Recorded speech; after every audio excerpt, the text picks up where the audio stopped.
मग आकारातून तुम्हाला जोपर्यंत तुमचा जीव जात नाही, आकारातून तुम्हाला जीव काढायचा आहे, मग ते कोणताही आकार असो. पर्स पण आकार आहे बरं का.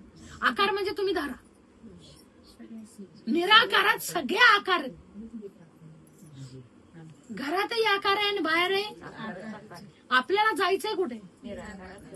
आपल्याला ते आकार बाजूला नदीमध्ये पोवायचंय आणि जलपर्णी खूप असेल तर आपण तसंच जायचं.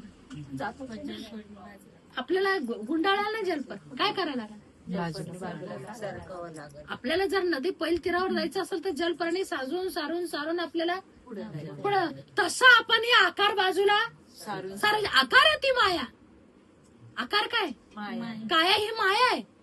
ही माया सारली पाहिजे आणि नाही सारली ना, म्हणून एक वेळ आल्यानंतर खरं समज नसते तोपर्यंत भगवंताने माफ केलेलं आहे. पण समज आल्यानंतर, समज पूर्ण कधी येते? 40. ज्यावेळेस आपलं द एंड होतो. स्क्रिप्ट आपली कुठे संपली? 40वी स्क्रिप्ट संपली आणि मग समज येते ना, मग माफ नाही. 40च्या नंतर बिलकुल माफ नाही. समजदार नाही म्हणजे तुम्ही सावध झाले पाहिजे. पूर्ण समज आले. बालपण सोडलं, तारुण्य सोडलं, युवा असता तर तुम्ही वृद्ध त्या अवस्थेला चालले. कारण गुडघे पण बोलायला सुरुवात करतात. 40 पर्यंत एक तरी बोलता का?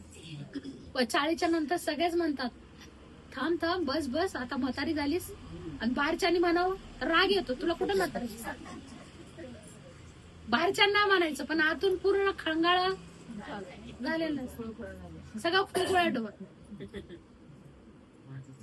मग या ठिकाणी आकार आपल्याला आकार आहे ना, सगळे सारायचे नाही. हे काही माझ्या बरं येणार नाही.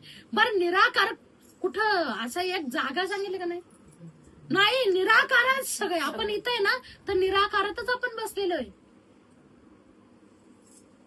माझ्यामध्ये जे शरीर दिसतंय ना, मी निघू दे बरं या शरीरातून बाजूला.